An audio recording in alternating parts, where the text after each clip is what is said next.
Today we're going to talk about one of the easiest mods you can do to your truck, and that is the plastic wheel well liners. I've already installed the liner on the passenger side. If you follow the channel, then you know we had to do some repairs on this side, and when I was in there, I went ahead and installed these liners. My reasoning by insisting on putting plastic liners over the fabric felt mesh material, don't know exactly what to call this stuff, is this material is pretty absorbent of moisture, and for most people it's not a big deal, but for the guys like me who plow snow, our trucks see a lot more salt and a lot more corrosive environment than a normal truck. Now here's my 19. I've had this truck now for like 4 years, and it's got plastic liners front and rear, and I need to go ahead and get them for the rear of my new truck, but the rear is not as important as the front.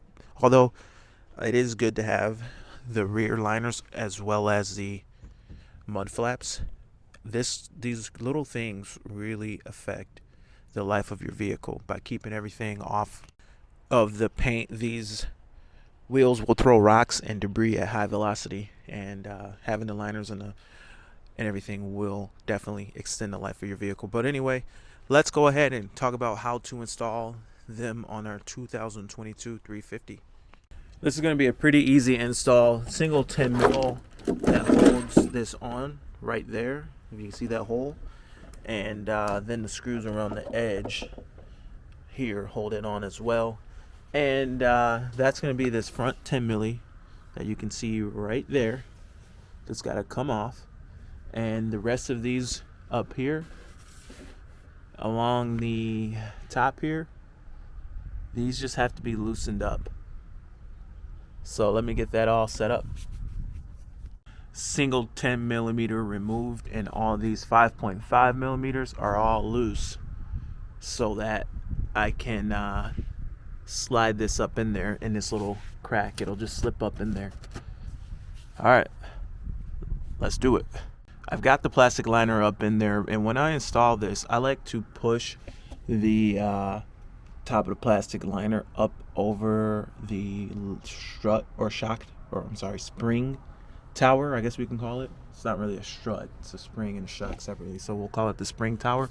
I like to tuck my plastic liner up over, as you can see, it's just tucked over it, and then taking my hand and just pushing up, slipping past this sealed, or this lip of the metal, just barely slipping by there, and the screws are loose, so it's allowing it to slip into place, and just patiently, not forcing anything too bad. Now this here, this has to get tucked as well. It's gonna look like it's gonna be a little tight, but we'll get it. It's a lot of coverage there to push. Then we have to line up this hole. We're not lined up just yet, so I'm gonna have to wiggle this around a bit. Let me set the camera down.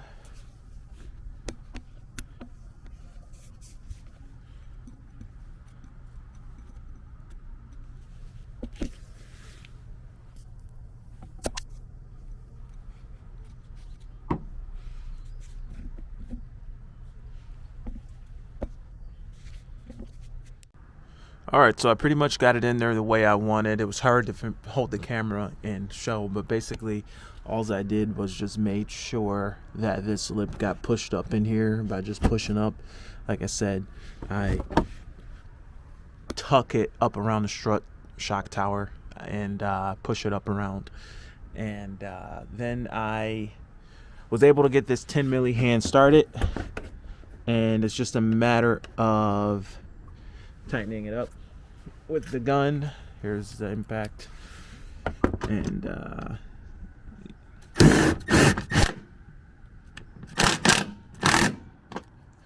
easy peasy. That's good. And I gotta go ahead and tighten these 5.5 mils up, and for that I have my little trusty Milwaukee, and we'll put it in drive. Check our torque spec, and with this gun it's nice because you can turn the torque down a bit if you want. You don't want to over torque these, you can use that. I mean, it's at 12. Let's turn it down. These require very low torque. You can turn it down and it won't tear them out. So let's see.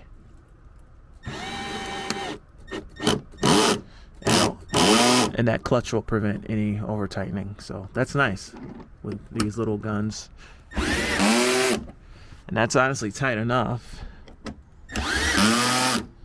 Doesn't need to be super tight. These won't back out, and having that clutch is handy.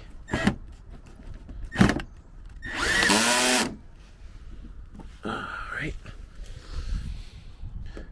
and just like that, and just like that. And now the other thing with these is they supply you with 2 metal clips, and basically these 2 clips, or they give me 3. Give you 3. No, they give you 4. And the reason that I have 4 is I got to put the 2 on the other side. But if you choose to install the metal clips, it's not a huge deal. Just slip them in like so,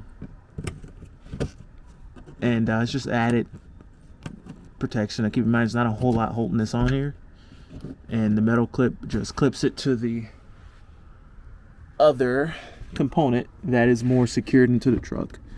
So it's not super critical where you put them, but they typically go in this area here. Just added security. Let's see here. Is there a better spot? Maybe here. There. Good enough.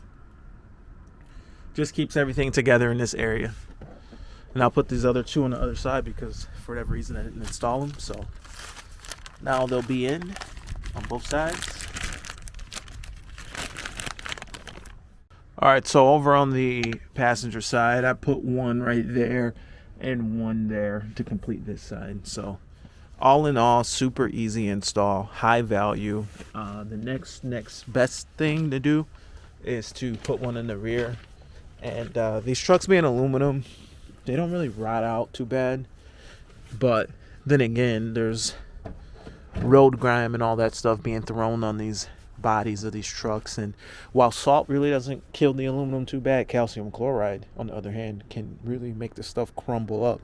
So not a bad idea to do the rear as well. And when I get some more money, I'll do the rear, which I just gotta watch my expenses here. If money's something to think about, then do the front. The front's gonna be most important. All your electronics and stuff are in the front, and the fibrous liners are just not adequate in the front. Now, long term, the rears as well, it improves the look of the truck having the rears, and that in conjunction with the mud flaps, very nice. So on this truck, on my newer truck, my 350, I ended up getting the wrong mud flaps, so that'll be coming soon. But comment below, tell me what you guys think about this. My name is Sean. This is DS Trucks. See you in the next one. Over and out.